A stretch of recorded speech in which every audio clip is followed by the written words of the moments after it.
We clear the throats.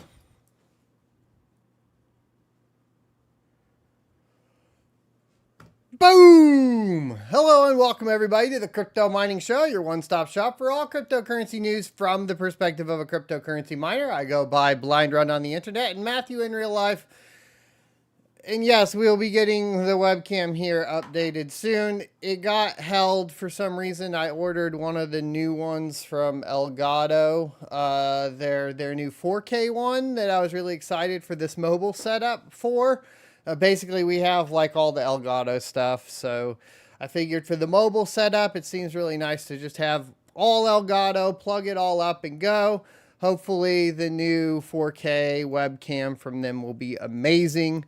That is the plan. So that's just a little bit of a side note. I'm going to apologize for the quality of the camera for now. I tried to buy a 4K Logitech one. Highly would advise against it. The Logitech Brio here has not been that great, but it is what it is. Today we're going to be talking about the Ledger issues going on with Ledger, the criticism and backlash surrounding their new firmware update, and some of their subsequent posts that were then since deleted, basically admitting to being able to push a firmware update with auto updates and take control of your keys if they really wanted to. Ha ha ha. Ha ha ha ha. Oh, you couldn't even make it up if you tried. We're also going to be talking about the new U.S. Senate legislation mandates plan to mitigate potential risk of El Salvador's Bitcoin adoption. Woo, you want to talk about basically soft war, the book calling it? Well, here you go. This is going to get really interesting really quick. Bitcoin also just broke 27,000, by the way, in case you're wondering. That's pretty nice. A little bit of a pump back out of that $26,000 range. We're also going to be talking about, ahead of joining BRICS, Iraq has issued a ban on US dollar transactions. It's like back to back to back to back. I mean, when we're talking about cryptocurrency and the adoption of it, this is what we expected to see. You know, it's one of those things where I've said it before and I'll say it again. If you truly want Bitcoin and cryptocurrency adoption, you to a certain extent have to expect some sort of collapse or move away from, you know, traditional currencies, and the first ones to go will have to be, or the last ones to go, I suppose, will have to be the reserve currencies, the US dollar for one of them. So we're going to be taking a look at that. Bitcoin miner Corminate raises $30 million Series A to build a Texas data center, and that should be bullish, of course, for some cryptocurrency mining. We'll be seeing the hash rate go up and up and up as far as Bitcoin is concerned. Alephium has released their Ethereum bridge on testnet. I am working on a guide for that later this week, hopefully. And then the big news, of course, is going to be the release of a Bitmain Kaspa miner. That's correct. So Bitmain has announced this week their Kaspa ASIC miner. It is the KS3, or we are going to be taking a look at the details on it. We were supposed to get pricing, but unfortunately, I guess with all of the busyness in Miami for the Bitcoin conference, Bitmain has just not gotten around to official pricing yet. We're also going to be talking about some of the other Kaspa ASICs and potential scams surrounding those. I'll be going over that with you guys just as a forewarning. And we also have specifications for the RTX 4060 Ti and 4060, along with third-party board manufacturer pricing. We have two new miner releases, one from SRB and one from BZ Miner, and we'll just go ahead and get to questions and answers at the end of the video. Thanks everybody for tuning in today. Let's get into all of it and more right after a word from today's sponsor. Today's sponsor is myself. I recently launched a crypto mining e-course at sonofatech.com, and it includes 9 steps to cover when you decide to start your crypto mining journey. This is specifically pertaining to 2023 crypto mining profits and taking advantage of the down market to achieve skyrocketing growth as we move into the next halving of Bitcoin. You'll learn buying mining equipment in a bear market, using outside investment to speculative mine, begin mining once profit is established, sell mine crypto to pay for electricity, hold and prep for the bull run, sell at the top of the bull market, sell mining equipment at the top of the bull market, and begin investing in land and power so that you can bring in outside investors to utilize excess resources. Thanks everybody for your support, and I hope you enjoy the course. Let me know what you think of it in the comment section below.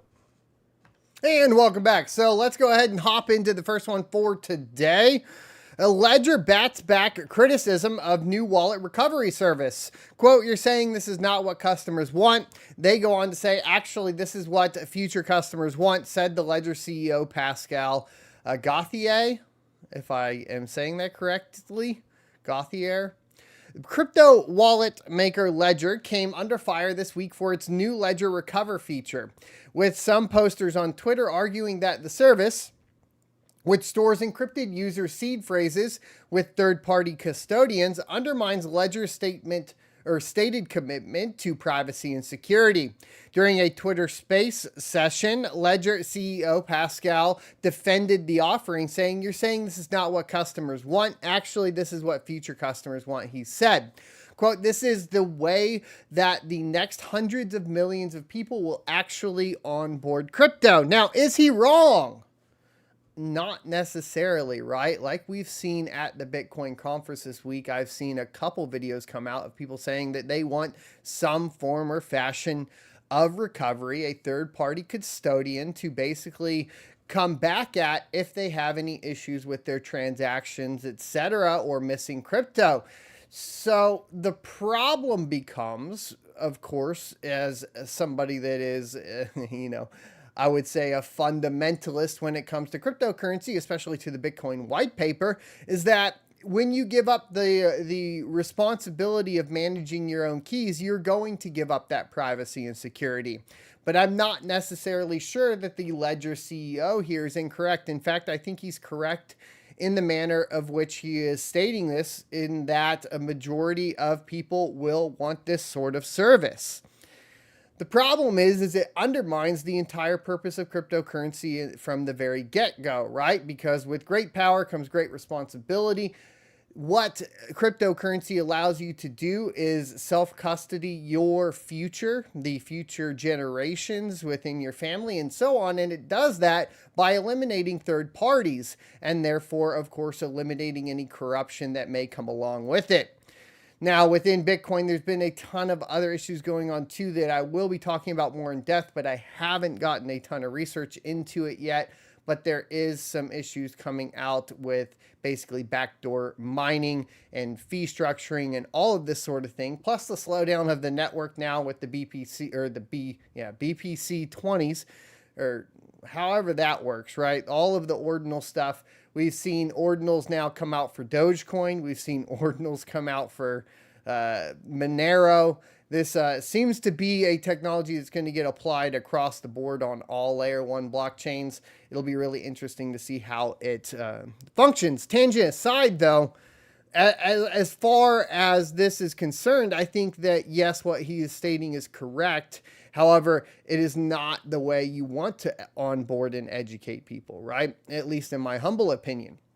The incident underscores the long simmering tension between blockchain-focused companies looking to attract new users and ideologically minded segments of the crypto community. It can be difficult to square user experience with core ideals. And obviously that's where everything comes into contention.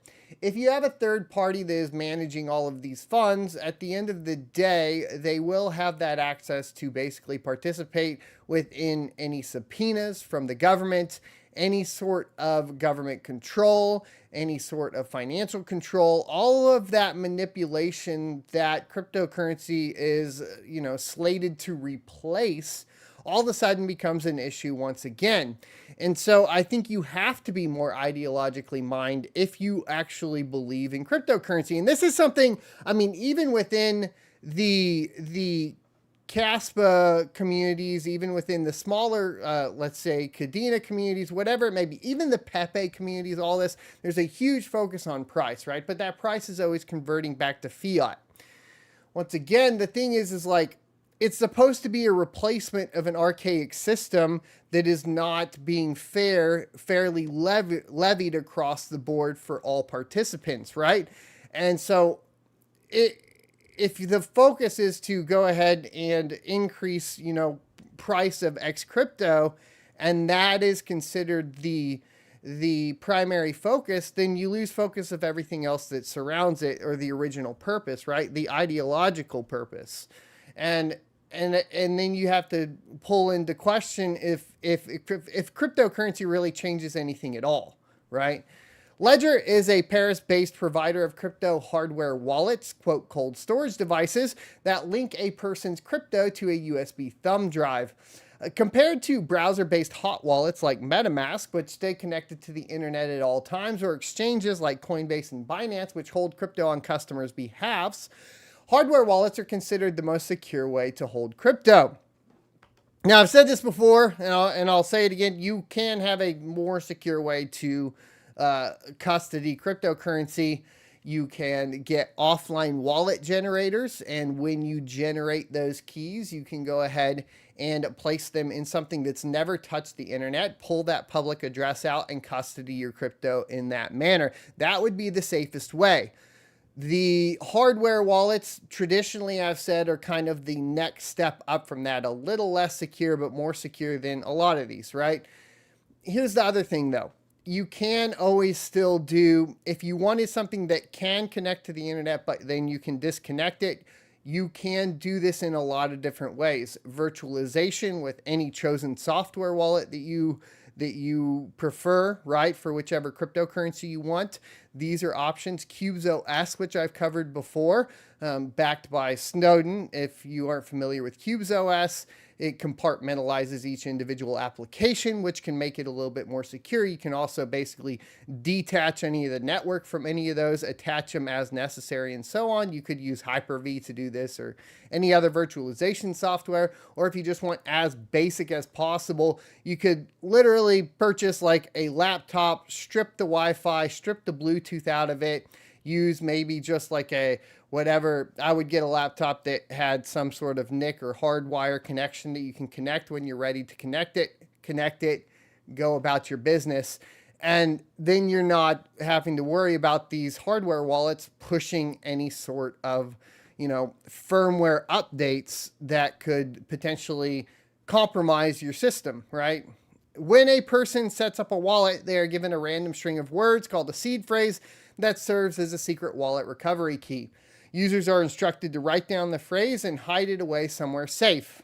And this is why, at the end of the day, like the difference between generating one offline or even generating one with a software or generating one with the hardware wallet, it all ends up being the same custody or custodial issue of like, you still need that physical piece to put somewhere, whether that's in a safe, etc. Because it would be kind of silly to have like a single Trezor or a single ledger and not have a backup of that somewhere anyways. So when we're talking about keys and all of that, the advantages of hardware wallets are basically that you can disconnect and connect it to your main PC, and then you're basically a warm wallet, right? You're connected when you want to be connected, you're disconnected when you don't want to be connected. And that's how you can manage it. It's like a middle step. But like I said, there are other ways of managing that. But the seed phrase system has some obvious user experience issues. If a person loses the phrase, they have no options for recovering their funds. And just as the phrase can be used to recover the wallet, it can be used to crack a wallet if it falls into the wrong hands. Well, I mean, they're just recovering it. They're not cracking it, right? They have the key. It's like if you have the RSA key to log into a Linux system via PuTTY or whatever, an SSH connection, if you have the key, you have the key. You're not cracking the key. You just have the key. On Tuesday, Ledger confirmed speculation that it was introducing an optional $9.99 per month seed phrase recovery service for owners of its Nano X wallet. The service Ledger Recover offers a way for people to secure their seed phrases without worrying about losing a slip of paper. Quote, when you subscribe to Ledger Recover, a pre-BIP 39 version of your private key is encrypted, duplicated, and divided into 3 fragments. Each fragment secured by a separate company, CoinCover, Ledger, and an independent backup service provider, just the NSA.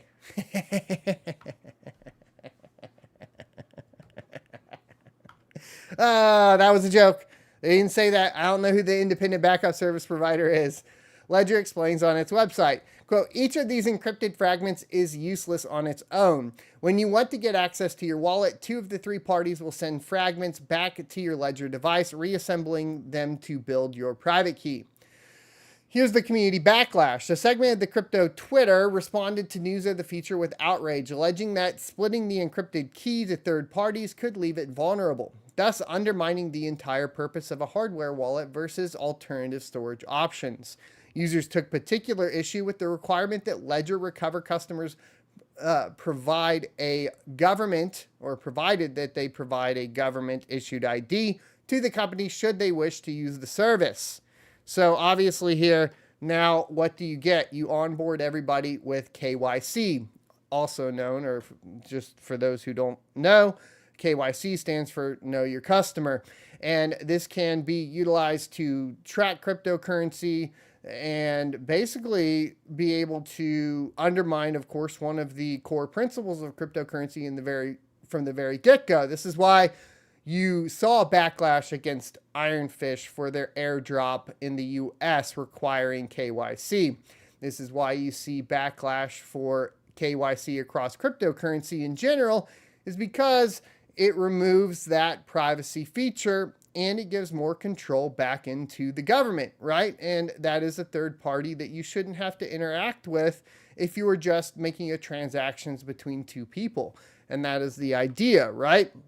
For some in the crypto community, this step violates core crypto tenets around privacy. Of course it does.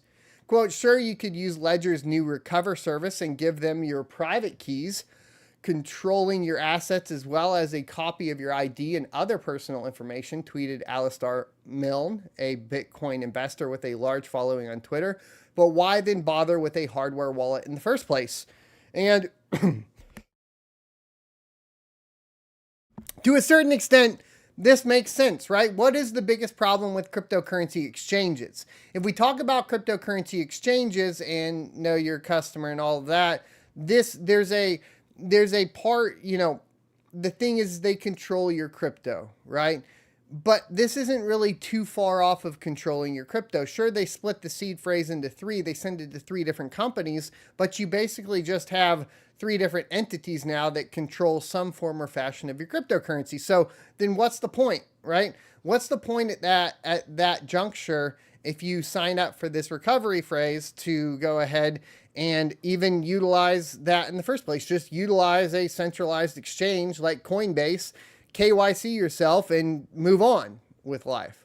I guess the idea would be what? Because if it almost seems as you're adding additional third parties to this equation, meaning that you are now not only dependent on one company, right? But you're dependent on multiple companies, right? You're dependent on 3 companies to successfully store your data, including your personal information and a portion of your recovery, and that they will always have that, and nothing will happen to that data. It'll never get hacked. The information will never get destroyed, all of that, right?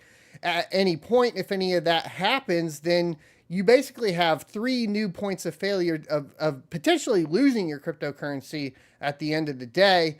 If you don't back it up and you're relying on this recovery service, you now have 3 entities to depend on for the recovery of this service. It's kind of weird. It doesn't make much sense.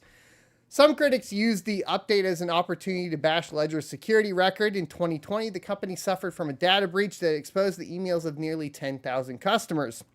Although no wallets were compromised as a result from the attack, the incident left a bad impression of the firm's security practices with its tech-minded user base.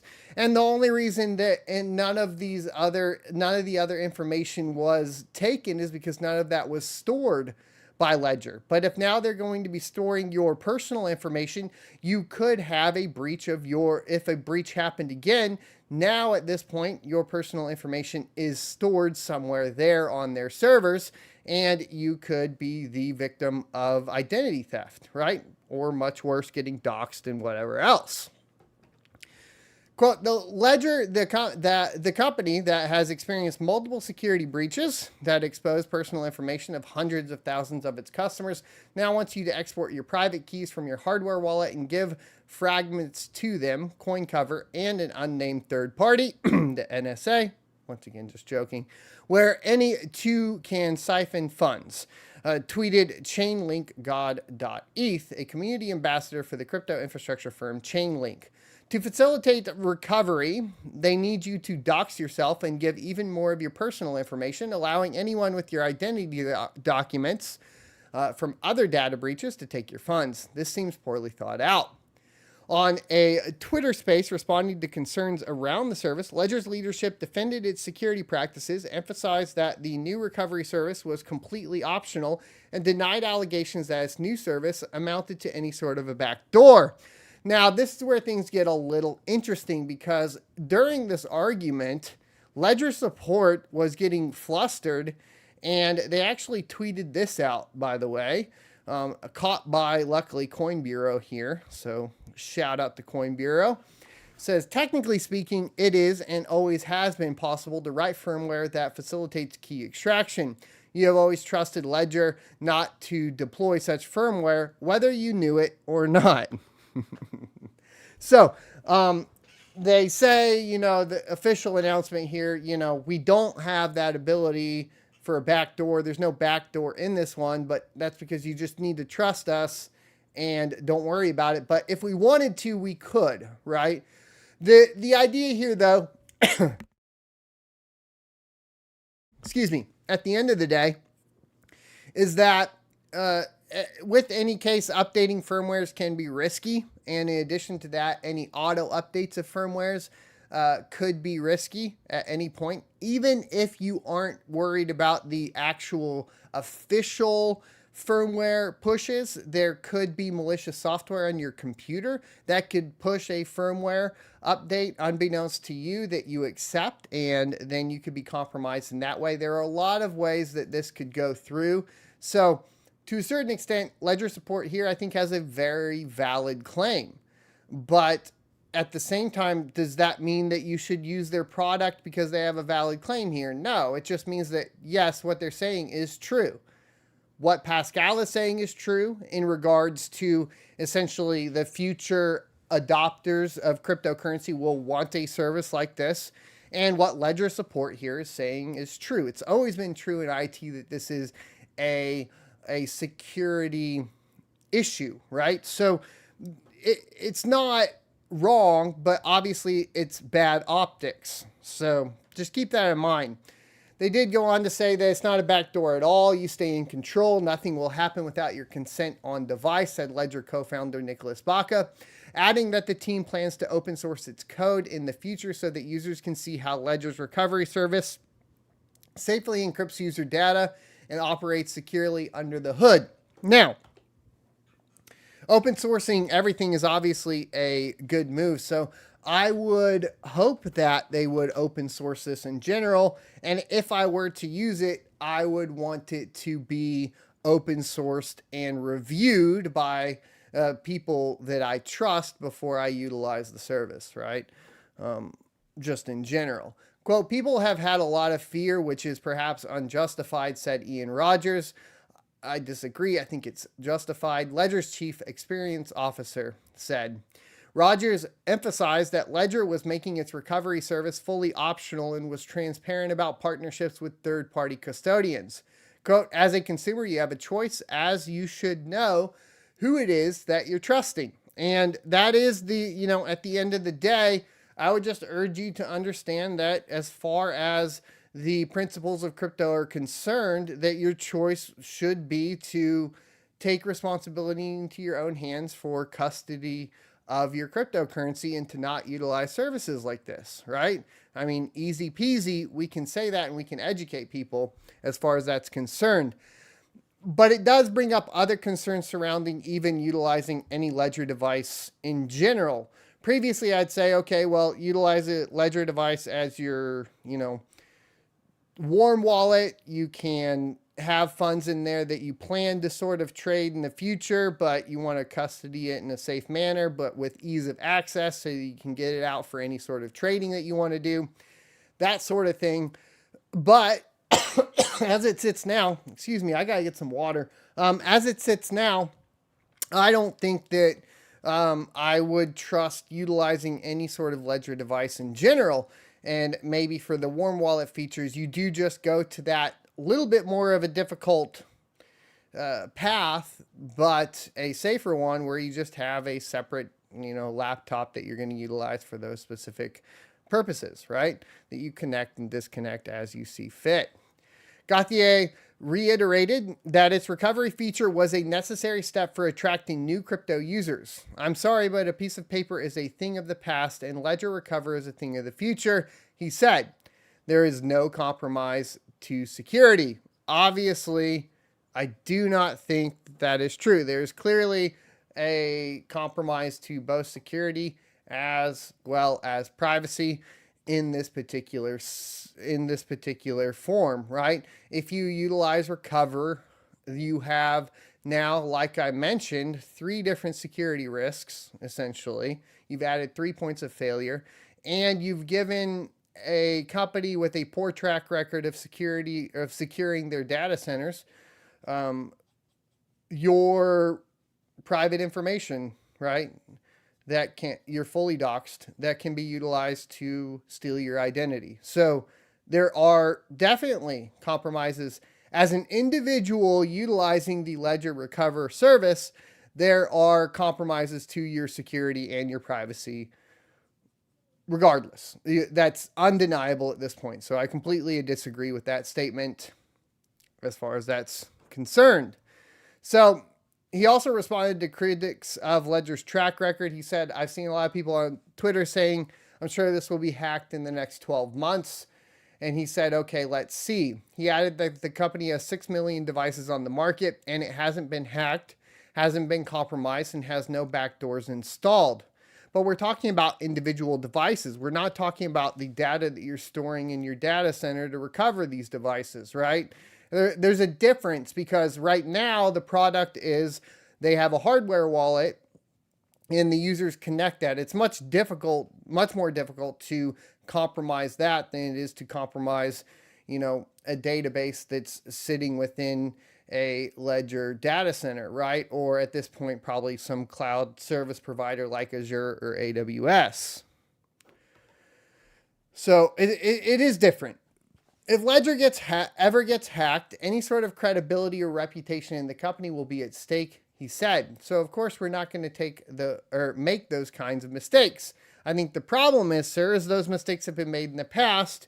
And when we're talking about KYC, it's very clear that you're going to be storing that data, more sensitive data than has previously been stored, right? So just keep all that in mind. I am going to get some water real quick. I'm going to run an ad and then we will continue on. Apologies for the stick in my throat here, but we got to get it cleared up. One sec. Today's sponsor is myself. I recently launched a crypto mining e-course at sonofatech.com, and it includes 9 steps to cover when you decide to start your crypto mining journey. This is specifically pertaining to 2023 crypto mining profits and taking advantage of the down market to achieve skyrocketing growth as we move into the next halving of Bitcoin. You'll learn buying mining equipment in a bear market, using outside investment to speculative mine, begin mining once profit is established, sell mine crypto to pay for electricity, hold and prep for the bull run, sell at the top of the bull market, sell mining equipment at the top of the bull market, and begin investing in land and power so that you can bring in outside investors to utilize excess resources. Thanks everybody for your support, and I hope you enjoy the course. Let me know what you think of it in the comment section below.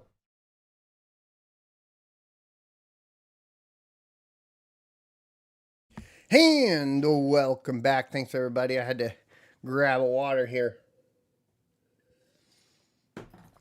So let's go ahead and move on to talking about new Senate legislation and the mandates to mitigate potential risk of El Salvador's Bitcoin adoption. What does this really mean, though? I mean, if we really take a look at this, like I've said in the past, like empires rise and fall, right? We see the rise of Rome, the fall of Rome, this type of thing, right? Rise of Egypt, like demise of the Egyptians, demise of the Egyptians, so on, whatever. We can go back, you see it, it's cyclical, it goes up and down. And typically when we talk about that, we talk about usually some sort of transformation that was taking place that caused a shift in powers, right? Especially as it pertains to different governments, right? So, for example, when you had the last standing city of Rome, Constantinople, which really had separated itself from Rome or whatever, we've used this one before, it's in the book Software, but there was a lack of adoption of a new technology known as cannons. And within a year of this discovery, Constantinople fell to the power of cannons. Now, what transformation are we going through? Well, we're going through this transformation that involves specifically cryptocurrency, right? Specifically digital finance in general, right? And the failure to adapt and adopt this technology can be the demise of empires. This is just the way it goes. I'm not saying that the US is going to, experience its demise due to this in particular, but it's important to understand that it's clear that with this type of legislation, it's a legitimate concern, right? We've seen this adoption of El Salvador of cryptocurrency in the past few years, and it's proving to be somewhat successful for them. It's increased, at least like parts of their economy. They've been able to reduce crime by investing in, of course, more law enforcement, all that sort of stuff. And we're starting to see a rise of El Salvador kind of from the ashes. A group of U.S. senators introduced legislation Tuesday centered around El Salvador's adoption of Bitcoin as legal tender. The Accountability for Cryptocurrency in El Salvador, ASICS Act, was introduced by Senate Foreign Relations Committee banking member Jim Risch, Republican, Idaho, and committee chairman Bob Mendez, Democrat of New Jersey, as well as Bill Cassidy, Republican of Louisiana. The bill, if passed, would mandate the production of a State Department report on El Salvador's Bitcoin moves, as well as a plan to mitigate potential risks to the U.S. financial system. So it's clear that, and this is where things are weird. The attack vector here is focus on a country that is participating within Bitcoin and then try to mitigate those potential risks to the U.S. financial system. But at the same time, let's go ahead and stifle any sort of advancement within that industry within our own borders, right? With things like the cryptocurrency mining tax, and so on, and all of the regulations and surrounding the SEC filings and so on. And it's making it more and more difficult for people within the cryptocurrency industry to be innovative within the US. And as opposed to adopting it and becoming a powerhouse through that manner, it's going to be an attack, it feels like, right? And we see this. I mean, it's clearly turning into, cryptocurrency is clearly turning into an international power struggle at the end of the day. The bill states that not later than 90 days after the submittal of the report required by subsection 19A, the Secretary of State, in coordination with the heads of other relevant federal departments and agencies, shall submit to the appropriate committees of Congress a plan to mitigate any potential risks to the United States financial system posed by the adoption of cryptocurrency as legal tender in El Salvador and any other country that uses the United States dollar as legal tender. The State Department report would include several key pieces of information.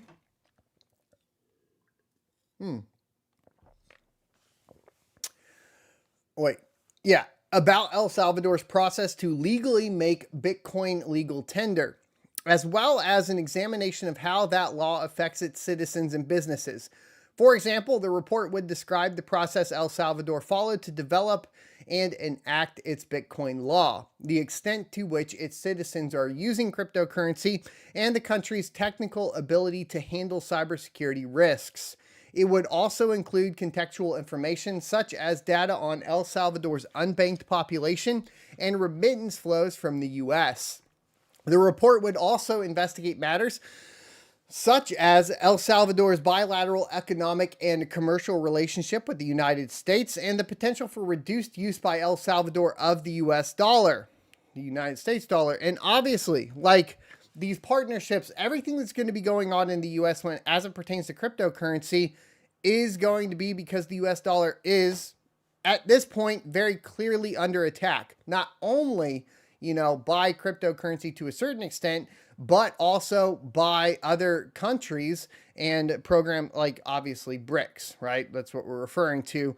And here in a second, the removal of the use of US dollar in other countries. And part of this really, is all kind of spurred on by this power struggle that has been going on with Russia and Ukraine and sanctions, right? And because the U.S. is going around waving its big wand, it's really hurting the U.S. dollar, I think, at this point. El Salvador's adoption of Bitcoin as legal tender raises significant concerns about the economic stability and financial integrity of a vulnerable U.S. trading partner in Central America, Risch said in a press statement. This new policy has the potential to weaken U.S. sanctions policy, empowering malign actors like China and organized criminal organizations. Are bipartisan, and they say it right there, right? Like, what is this? Well, it's because it's going to weaken U.S. sanctions policy. But I would argue that it's weak, like the U.S. sanctions policy is weakened because of the countries of which it decided to target with sanctions, right? Our bipartisan legislation seeks greater clarity on El Salvador's policy and requires the administration to mitigate potential risk to the U.S. financial system. El Salvador's president, Nayib Bukele, responded to the news with an English language tweet. He said, "Okay, boomers, you have zero jurisdiction on a sovereign and independent nation. We are not your colony, your backyard, or your front yard. Stay out of our internal affairs and don't try to control something you can't control." Oof. El Salvador declared Bitcoin legal tender on September 7, 2021, alongside the US dollar, following the passage of a law in the country's national legislature earlier that year. The full legislation can be found here. So go check that out. But we are seeing a shift in the winds as far as how the US is looking at Bitcoin and cryptocurrency in general. And I think it's only going to get more pronounced, right? Like you start to see, sure, Iraq, this is pretty much, par for the course, expected, nothing surprising here. But as these dominoes start to fall, the power of the US dollar starts to fall with it, right? Ahead of joining BRICS, Iraq issues ban on US dollar transactions. The Interior Ministry of Iraq issued a ban on US dollar transactions across the country. Iraq is among the 24 countries that have shown interest to join the BRICS alliance and accept a new currency for global trade. The Iraqi government banned entities from initiating business transactions with the US dollar earlier this week. Iraq aims to control the fluctuating black market exchange rate that has been plaguing the country for long enough. The development is also designed to strengthen the usage of the Iraq dinar, in the nation's forex markets. The ministry aims to lower the difference between the official exchange rate offered by the government and the exchange rate that's thriving in the black markets. The move will reduce dependency on the US dollar and bolster its native currency, the Iraqi dinar. The dinar is the national currency in Iraq. Your commitment to transact in it instead of foreign currencies boosts the country's sovereignty and economy. And this is going to be par for the course across the board, right? Because the next step to this is going to be the obvious. This sentiment surrounding utilizing the national currency in Iraq as opposed to utilizing other foreign currencies will be applied by countries, right? Sovereign countries to cryptocurrency as well. So you need to understand how that plays a part, right? And it's for, at least they come out and specifically state it, unlike the US does in a lot of situations. This is to boost each individual currency within each individual sovereign country, right? So when you look at cryptocurrency, you have to understand that that's a threat to it as well. And so the illegalization of cryptocurrency in countries that are trying to basically boost their own economy or their own national currency will be a thing that we start to see more and more often, at least best I can tell. The ministry also pointed out that failing to do so will lead to criminal offenses with punishable crimes, right? And that can be applied to cryptocurrency as well as the US dollar. The law will hold accountable anyone who attempts to undermine the Iraqi dinar and the economy it read. General Hussein al-Tamimi, I know I said that wrong, who heads the Operation Dictatorate, explained that offenders will be fined 1 million Iraqi dinars. Moreover, repeat offenders will attract harsher punishments, including double the fine with a year's imprisonment. If the violator repeats it, he will face an imprisonment penalty of up to 1 year plus $1 million in Iraq dollars for the financial fine. In case of a third violation, that penalty will be doubled and will have the business license turned, he said. So they are also aiming to join BRICS. Iraq is looking to join the BRICS bloc in a move to end reliance on the US dollar. The nation is ready to accept the new currency to settle cross-border transactions. The next BRICS summit will be held in Cape Town, South Africa in August of 2023. Wow, this is going to get really interesting too. August of 2023, if you guys aren't aware, is turning out to be, it's going to be a really interesting time, right? We're going to be kind of in the midsummer for Bitcoin hash rate. We have the new Kaspa miner from Bitmain slated for delivery in August as well. And then we're going to have this BRICS summit. So tune back in August because it's going to be lit, to say the least. Around 19 countries have both formally and informally requested to join the alliance, reported Bloomberg. If more countries join BRICS, the expansion of BRICS Plus will only hurt the prospects of the US dollar. Also, if the yet-to-be-released BRICS currency grows stronger, it could ring the death knell for the USD. Read here to know what could happen to the American economy if BRICS currency becomes the global reserve. We've talked about that before, but if you want me to go in depth on that in an individual video, let me know in the comment section or, of course, the live chat. But it's definitely something to be taking a look at. Now we can go ahead and move on to the fun part, which is all of the mining news. Tons of mining news going on this week, at least. Well, not a ton. Fun mining news. But first we have Bitcoin miner Cormint raises $30 million Series A to build Texas data center. Executives of NASDAQ-listed semiconductor firm Silicon Laboratories participated in the funding round.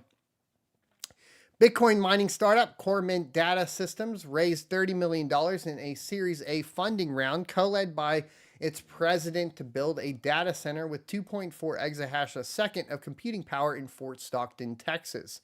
The round was led by Cormint president Jamie McCavity and semiconductor firm Silicon Laboratories chairman Nav Such. The chip firm's former chief technology officer Alessandro Piovacari also joined in the Series A along with existing investors.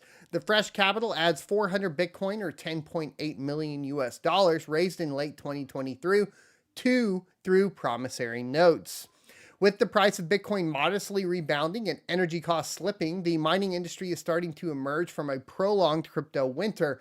that saw a number of high-profile bankruptcies and defaults. I don't think it's prolonged at all, by the way. I think we still have a little bit more time before that winter is over. Of course, the halving is slated, I think, right now still for June of 2024. Bear market still in full force. Typical cyclical Bitcoin halving cycle. You can learn more about that at sonofatech.com if you want to check out my Bitcoin mining e-course there. We talk about it a lot, but Corbett plans to have the 2.4 exahash a second of self-mining computing power up and running by the end of 2024 at the Fort Stockton site. And frankly, that would be a great timing for them because you're about 6 months out at that point from the Bitcoin halving. You start to see speculation on that price around that time historically based on the Bitcoin halving. So, getting set up by the end of 2024 should be good, right? Or sorry, 6 months after the halving. And you should be seeing, what you would previously be known as the Bitcoin halving cycles bull run, right? This is where they should be set up and ready to go right in time for all of that. So kudos to them for getting that into place right in time. That was probably exactly what you want to be in as far as a position for a Bitcoin mining farm goes right now. Other than that, we also have the Lithium Bridge, which is live on testnet. I checked it out on my Twitch channel at twitch.tv/blindrun last night. And we'll be working on a guide for you guys, but you can now bridge assets from Ethereum Goerli testnet to the Lithium testnet. I think that this is going to be good for Lithium in general. A key to the future of Lithium is the ability to move tokens cross-chain, and since before the Lehman upgrade was ready, a lot of work has gone on working on the first bridge to another chain. Today is a big step in that direction. The Lithium bridge is live on testnet. This means it's possible to transfer test tokens from Lithium's testnet to Ethereum's testnet and back. You can interact with the testnet bridge using the following addresses. Links are down in the description. And then in this article in particular, there is a guide, so you can go through that and get that guide done. We went through the full guide on the Twitch channel. Like I said, we'll go through the full guide for you guys later with a few little caveats to show you where to find some of the things I couldn't find when I was following the guide. But I think that's a good move for Lithium. Obviously, we talked about the Ergo Rosen Bridge last week, which was, pretty bullish for Ergo. That's going to be attaching to Cardano initially and then moving on over to other chains like Ethereum and so on. Same thing here, just starting with Ethereum. Pretty fast movement for Lithium, really, right? Ergo's been working on this a lot longer. We were expecting it, I think, for Ergo and Rosen Bridge. We were hoping that was going to hit sometime during the bull run. Unfortunately, it didn't, but now it's ready for the next bull run, so there is that. And as far as getting this up and ready and running before, the bull run is going to be positive for Lithium in general, at least in my humble opinion. Of course, we can talk about the fact that it is Blake 3, probably will move to FPGA at some point and then into ASICS, not dissimilar to what we have seen from Kaspa. Now, Kaspa, finally, we have an official announcement for ASICS, not just the ice rivers that are speculated, right? The KAS miner KS3 is coming soon, and they are supposed to announce basically a price yesterday, but the price didn't get announced. My understanding, thanks to Hawk Crypto Mining, is that announcement will be next week. There was at one point on the mobile version of Bitmain a listing of $99,999, which was said to be a placeholder. But, at that price point, obviously it's very expensive.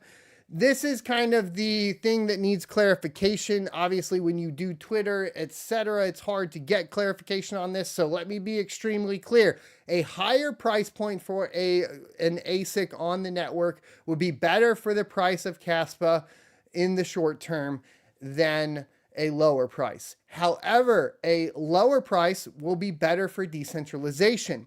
So which one do you prefer? That's really where it is.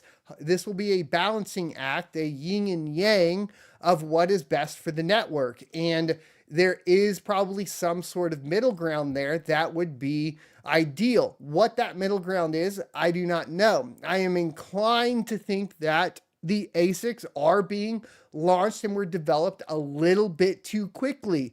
And that is because the actual emissions rate of Kaspa has not dropped to a lower level yet. Yes, we have 65% of the volume mined at this point. There's still a lot around, and that is going to drive a lot of adoption of these ASICs, though, too, from the currently mined Kaspa. Meaning that anytime you have this, if you are mining Kaspa, let's say with FPGAs, right, and you are then moving into ASICs, you are probably going to utilize the Kaspa that you have to sell it to then purchase the ASIC miners. This is where the theory of cell pressure on the network comes from, okay? And this is what we've seen traditionally with other projects in the past. It's nothing new. Now, you can choose to look at that and look at the short term for Kaspa and say, hey, based on this price, maybe I will, sell now, buy when it's a little bit lower, and so on. Or you can just hold through it, and the long-term projections are still very good for Kaspa. The bull run will more than likely rise, a rising tide raises all ships. As Bitcoin goes up, Kaspa is going to go up. I think my original projection, not financial advice, is still sound at the 16 cents level for the next bull run for the price of Kaspa. Could go higher, and it could, depending on how the market reacts to these ASICs on the network, it could go lower. It's really hard to determine all of that, but I have done a video here recently that talked about the potential for the amount of these ASICs going onto the network, what that will generate, and so on. If price stays the same right now, and these launch, and we have a release of 2,000 total, which is somewhere around where the amount of KA3s were, which, by the way, yes, we could say Kadena and Kaspa are different as far as emissions and all that, but amount of units will probably be extremely similar just because it is not a Bitcoin miner and so on. There are some other things I'm looking into to confirm the amount that will be released, but let's say that it's close to around what the KA3 was initially, and you have 2,000 units launch, then you have a difficulty increase of 8x. And you have a reward reduction to 185 at that release time in August. That means that the actual generation of profitability per day on one of these ASICs would be around $120 per day. If, though, it follows the price trend of Kadena after the launch of these, remember the manufacturers mine on these in particular, Bitmain's specific business strategy is to announce the miners, sell them, then mine on them for QA testing, and then sell that after they've shipped these. And that repeats, and we have the exact same ROI on the KS3 that you have on the KA3. Then outside of the reward reduction, emission reduction, as well as outside of the difficulty increase, you only have one other factor, and that's going to be price.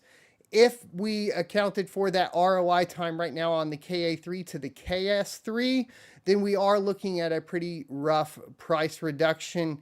If it was going to be at 99,000, you would be somewhere around 1.4 tenths of a penny.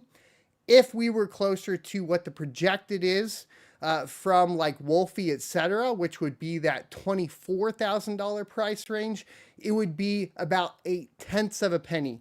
Now, that doesn't mean that this will copy exactly what that ROI is on the KA3 right now, but these are kind of the speculation numbers that we discussed in the video if you want more details on those. I did adjust out here recently and talk about it on Twitch last night for the price of $24,000, and these are kind of some of the concerns that surround it. It's really just concerns surrounding the actual business practice of Bitmain and the influence of the price of the miners on the market, as people typically liquidate the currency of which they are planning to mine to purchase the miners to mine that currency. This is just par for the course. And so initial price will also influence sell pressure when we begin to talk about here in the short term for Kaspa. So to give you an idea, right, if you have, and I actually have this pulled up too. If you have, well, here, I can still do it off of memory. If you have basically 2,000 of these miners at $100,000, then you have $200 million worth of sell pressure on Kaspa if they were going to use only Kaspa to purchase the Kaspa miners. And Kaspa has like, what, a 290 million cap. If we're closer to that $20,000 range and only 700 units ship, right, then we are closer to like a $19 million sell pressure initially on the announcement of this. So this is pressure that gets added to Kaspa. It doesn't mean that Kaspa is a bad project. It doesn't mean that Kaspa isn't technically sound. It doesn't mean any of that. It just means this is the way markets react, or coins react, specifically to a large overtaking of mining power from, typically more decentralized like FPGA units and GPUs over to ASICs. And it is very early in Kaspa's life cycle. So I think once again, long term, I think projections for Kaspa are really great. Short term, you just want to pay attention to it, right? It's going to have some sort of effect on the network and on the price. That being said, I did want to mention that while we had that 99,000 price mark, today, as I checked on the Bitmain web store, or on the mobile version, they have removed that price marker right now. So $99,000 is not a confirmed number.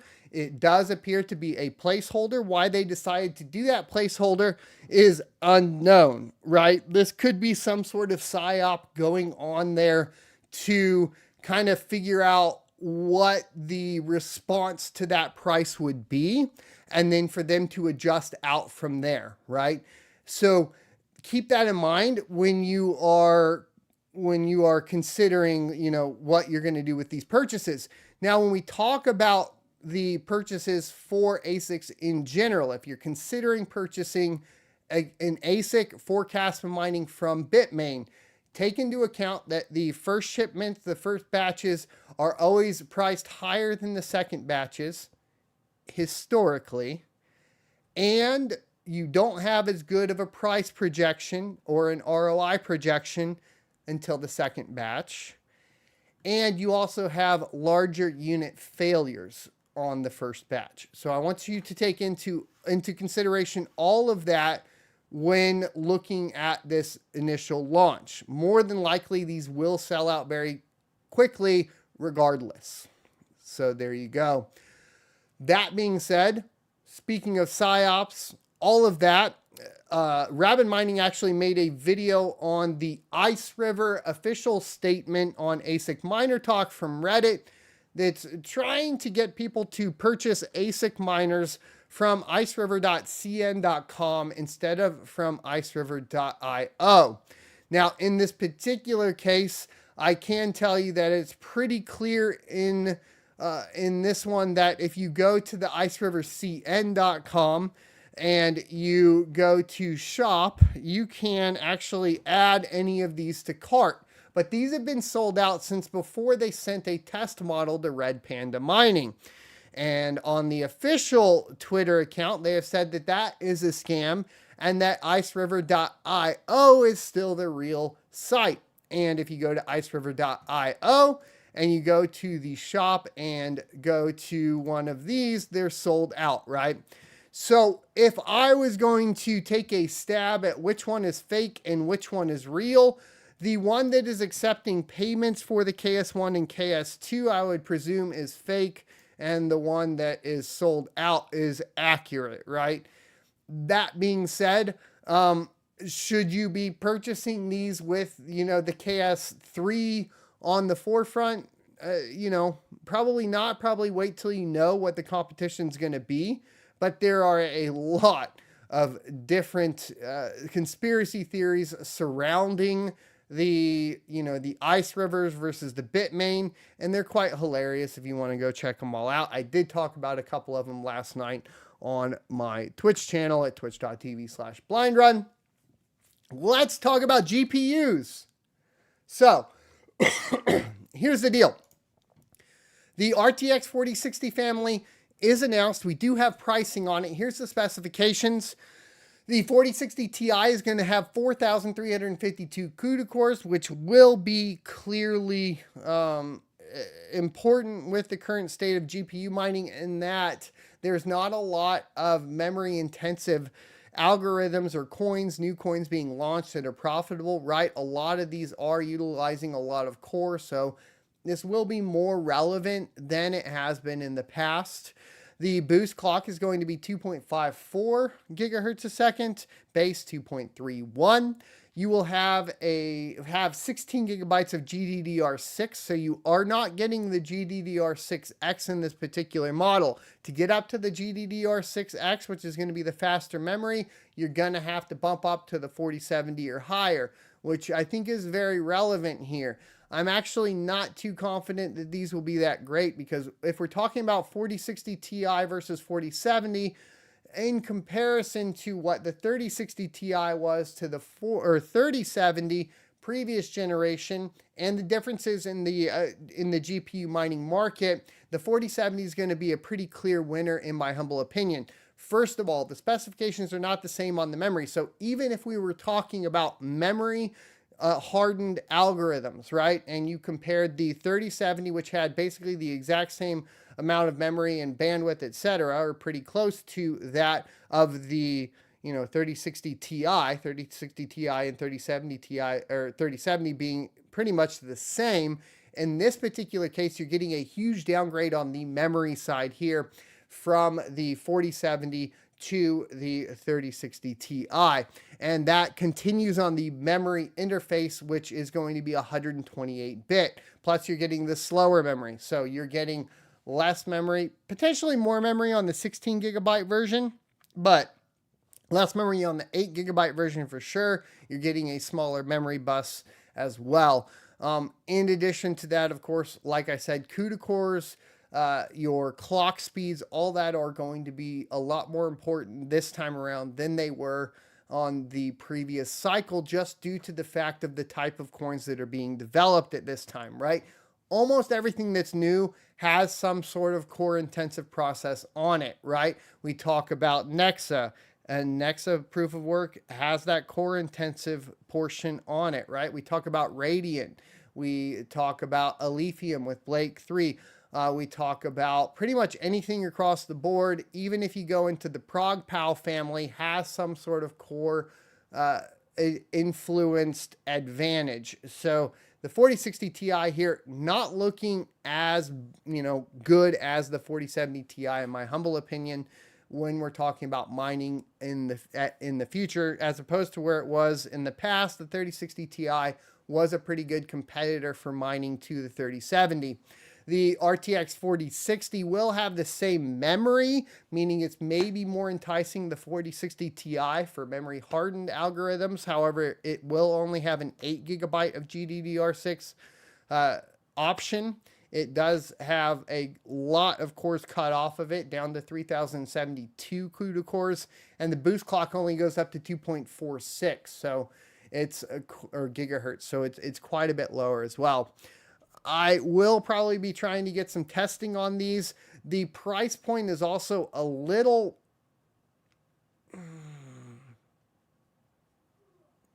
I mean, see, it's really difficult with inflation and everything, and being as old as I am, to accept the fact that a 60 series GPU is going to be running somewhere between $400 and $500 a pop, right?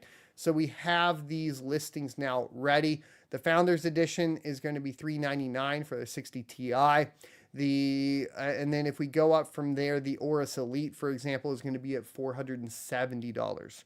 So these are pretty intense pricings for a 60 model GPU. And hopefully we will see better pricing. That being said, it is the 16 gigabyte card that will be not launched yet, which will probably have an even higher price tag. And it's really getting into that range of being so close to a 4070. Why even buy one, right? Because if you're at, $500, and then I guess the 4060 Ti 16 gigabyte will be 500 to 550, something like that. There is potential for the 4060 Ti 16 gigabyte to do well on Dynex. So that would be one thing that I would be keeping an eye out for the future, just because of the way Dynex does like amount of memory versus a memory bandwidth and so on and so forth. But there is still that core portion of it to distribute the work for that one in particular. New miner releases for the week. We have SRB miner version 2.2.7. It released yesterday. They significantly improved mining performance of dual kernels for the Dynex algorithm on AMD, NVIDIA, and Intel. Going to be something that you want to take a look at. They added kernels for dual mining Dynex with Alephium and Dynex with SHA-256DT. These are going to be very interesting options to test out, especially considering the fact, of course, Dynex has that unique issue with needing some of the core. I don't know how much that's going to eat into Blake 3 in general, but when I had tested it with Kaspa, it definitely ate into that Kaspa hash rate significantly. They improved mining performance on algorithm Dynex for some GPUs. They fixed the algorithm SHA-256DT broken in previous versions. They fixed Dynamo broken in previous versions, and they fixed Autolicos 2 in dual mining for NVIDIA Turing GPUs broken in previous versions. They fixed low hash rate issue again when connecting to some Alephium pools for alf-pool.com, coinhunters.space, and Woollypool, for example, and some other minor bug fixes. The other release we had this week was BZ Miner version 15.1.0. In here, they optimized Radiant, Ironfish, Nexa, Novo, Alephium, and then they stabilized hash rates and auto intensity. They added solutions per minute column, SPM, and they used the pool table option to change columns. Currently, the improved Ironfish hash rate is not supported while solo mining. This will be addressed in an upcoming update. This is one thing that's been extremely interesting. There seems to be a manipulation of the stratums when these miners are improving their hash rates on Ironfish. And for whatever reason, I'm not exactly clear on what that is. That is why when you see hash rate improvements for what is presumably the same algorithm on Ironfish, they don't translate over to Alephium. And that is specifically because of the manner in which the stratums are connecting to the pool.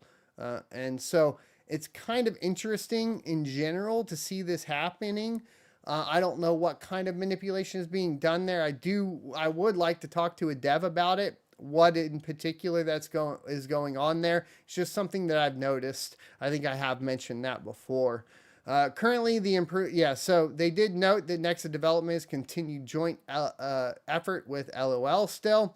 And the NVIDIA driver 530 and higher has a bug that reports wrong clock frequencies. Overclock should still be applied correctly. They do note that. And some people have been having issues with the latest version of Hive running BZ Miner. We talked about this last week too. If you experience BZ Miner freezing when it starts on your latest Hive update, currently the only fix is to roll back to the previous Hive version. Reported working version is 06.219 on kernel 5.1. And unfortunately, we still haven't seen an update for Hive OS to kernel version 6.2. For the uninitiated, that update to Linux kernel 6.2 will be the update that will add support for Intel. MMPOS has updated to Linux kernel 6.2. So if you want to have Intel mining on a mining OS, MMPOS is the one to go with as far as that's concerned. Let's take a look at some of the GPU mining profitability here. Everything has been pretty much as depressed as possible, right? A $2,000 or nearly $2,000 GPU is sitting at 16 cents a day in profit at 13 cents a kilowatt hour on the RTX 4090. It doesn't get any better with the 3000 series, with the 3090 Ti doing 10 cents a day in profit on CCX. And so we do see Dynex still up here for a few different rigs, but the price has been pretty low right now. There is potential, of course, for this to continue to get worse throughout the summer and then start to recover somewhere around the end of the year in preparation for, of course, the Bitcoin halving. But I wouldn't hold hopes up extremely high for GPU mining to return to its former glory for quite some time.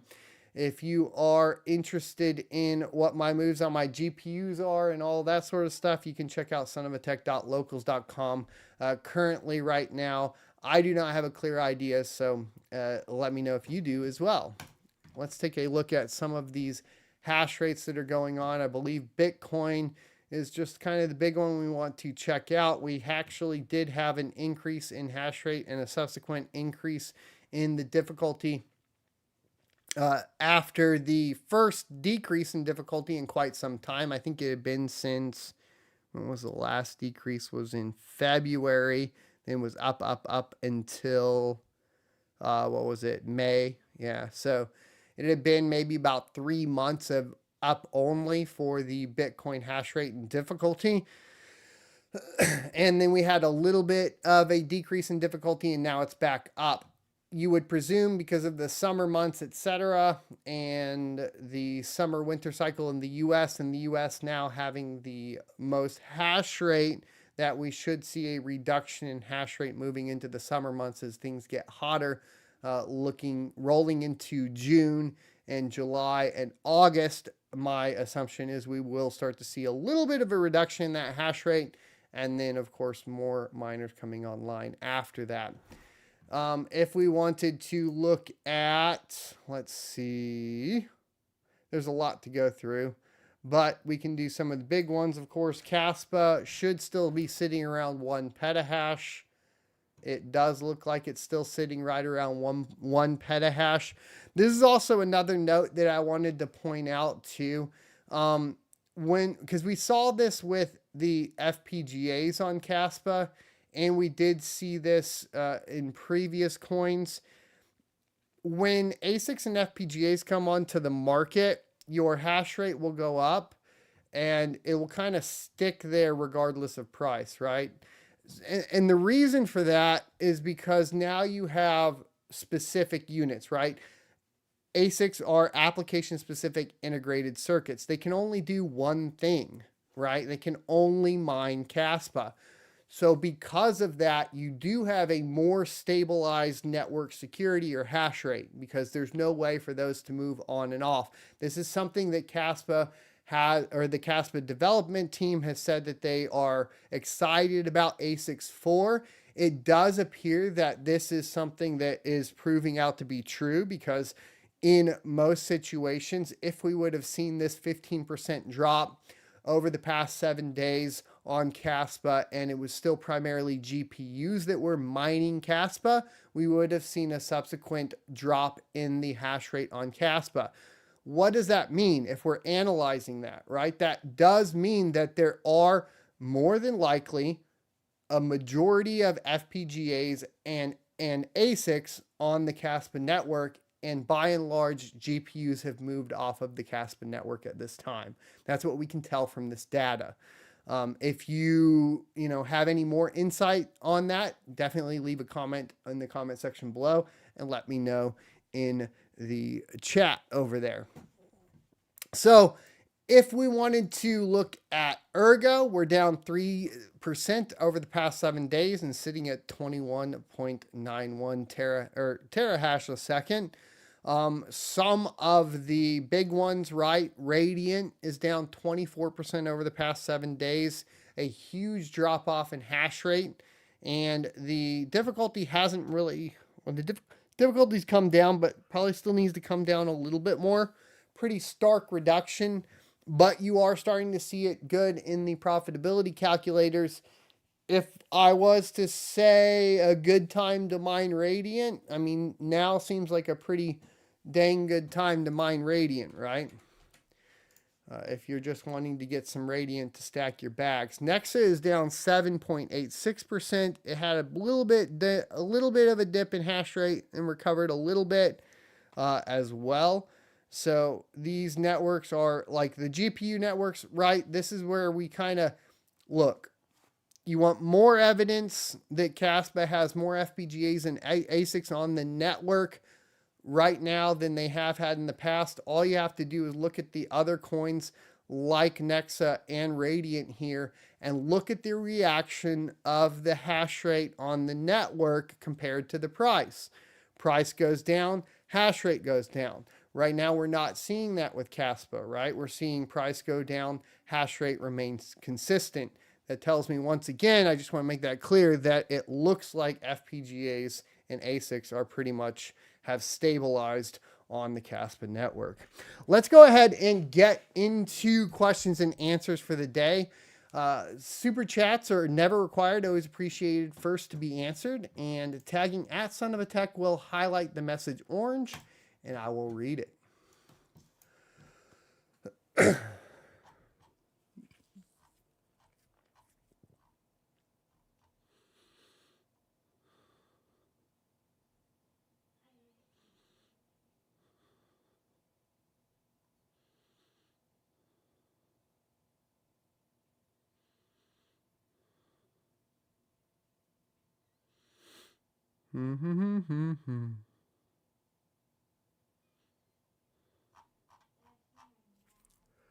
Congrats on hitting a solo block, Babel.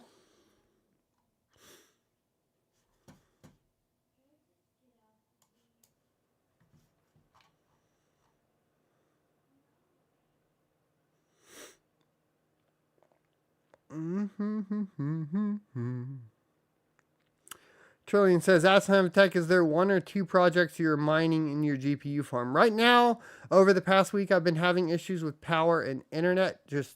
Well, it started with the internet. Then the internet guys were fixing the line and they broke the power line. So right now, I just have the breakers turned off. I'll be going back out tomorrow to get the breakers turned back on. I would lean towards right now a lithium and Dynex and Radiant, probably.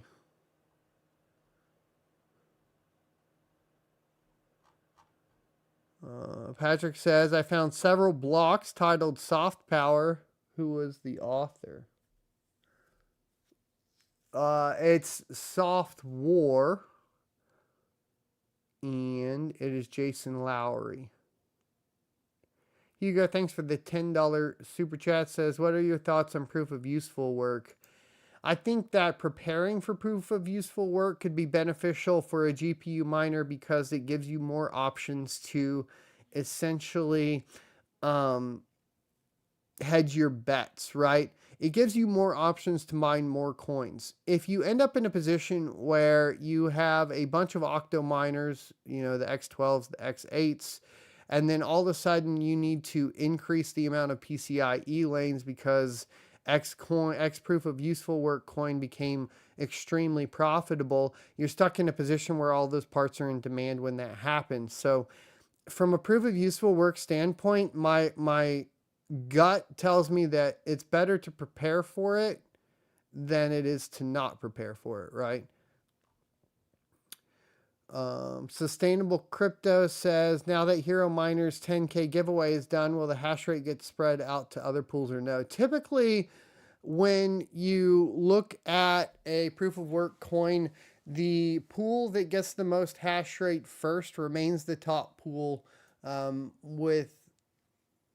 most people don't move off of it, right? So the only way that it really typically balances out, if at all, is by new miners coming onto the network, right? So, because miners aren't going to change their flight sheets unless, of course, they're changing coins because of profitability. So my gut would tell me that we won't see that spread out, but if new miners turn on to Ironfish, then it might spread out a little bit more. Hot Crypto Mining, thanks for the $4.99 super chat. Says, with ASICS coming on, will Kaspa be ahead of its emission schedule? Looks like it's 5 days ahead now. What percent of Kaspa is mined? 65% is the number that I've been told a majority of the time. I haven't looked right now specifically, so I don't know what it's at. I am not sure how the difficulty adjustment works on Kaspa as far as how fast it reacts. It does look like it reacts faster than obviously things like Bitcoin or Ergo in the past and that sort of stuff. So, I mean, 5 days ahead now when it, had this break of an all-time high above 1 petahash doesn't seem unreasonable. And then, but if we start to 16x, right, hash rate, which is what I would say the max capacity. There is some sort of amount of these ASICs on the network. Maybe not a ton, but like let's say we do 16x, you could see that emission schedule speed up a lot and then come back down. There is also the question I still have surrounding specifically the blocks per second. When that increase happens, they change the calculation to be, because it's based on time, right? Like block reward is based on time, not based on block. So it reacts differently to that sort of thing. These are the things that'll set Kaspa apart from something like Kadena, right? Shio says, ask Tech feeling better. I'll talk about health later, but I mean, not really. No, this is going to be, I'm in this for the long haul, unfortunately. It is what it is. RD27 says, is Meowcoin the next Doge? No, I do not think that Meowcoin is the next Doge. Ursa Prime says, ask Tech, are the RTX 3000 series preferred when mining memory intensive algorithms, or is it better to invest in the 40,000 or 4,000 series?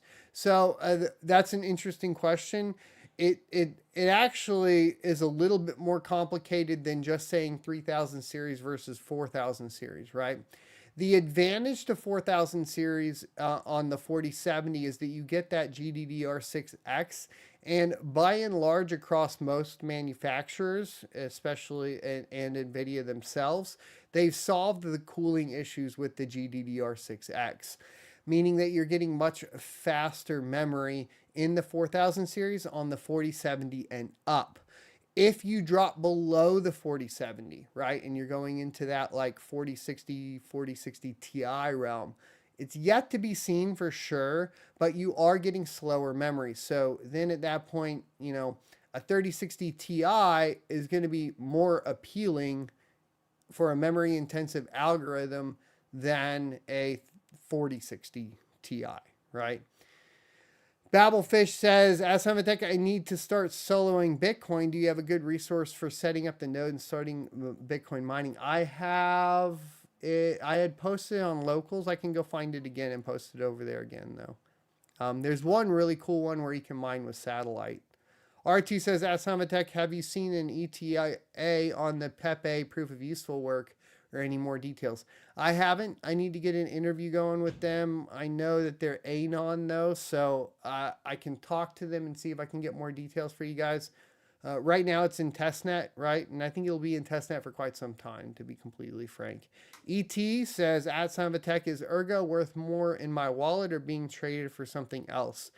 Well, that's a good question. Obviously, like the hardest part about holding a cryptocurrency is that it usually goes against the like the rich dad poor dad principle, like, or any of the principles of making your money work for you, right? Unless you do something with it. Ergo has a lot of ways to leverage your Ergo to generate additional revenue. And I would encourage you to look into those options, whether that be on ergopad.io or on spectrum.fi. Utilizing those resources to actually generate revenue with the Ergo that you hold is something that you would want to consider if your plan is to hold Ergo in the first place, right? Why not generate some additional revenue while you hold that Ergo? Trillion says, ask Tech, is it true you're eligible for the Nobel Peace Prize? No, I'm eligible for making everybody mad all the time, but it's okay. Mark says 50 to 100. Chadwick says mining core. Oh, wait. Any idea on the number of E300s? 50 to 100 is what Mark said.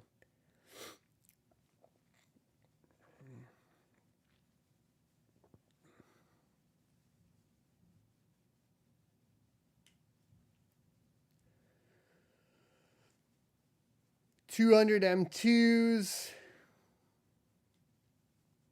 Yeah, FPGAs are I would be careful with. I mean, FPGAs are probably going to go down in price unless we get that.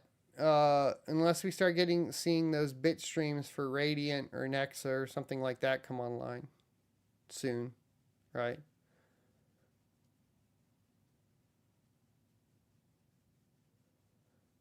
Hey, Gordon, thanks for reminding me I have SPF coins to claim on Spectrum. Yeah, I claimed a bunch the other day.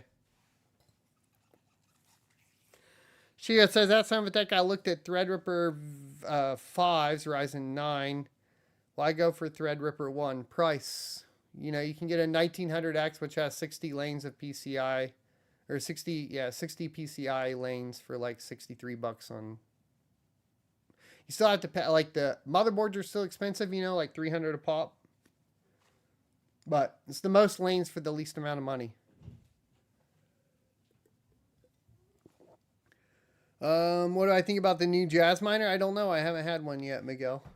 I was trying to work that out with Jingle, but he said that they already sent it out to all the other influencers. Part of the course.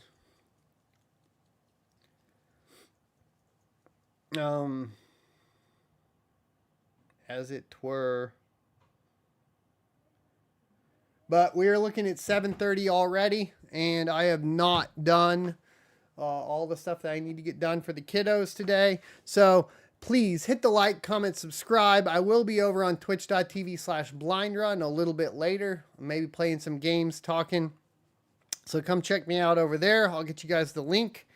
And as of right now, I'm going to go chill with the kiddos for a little while until bedtime.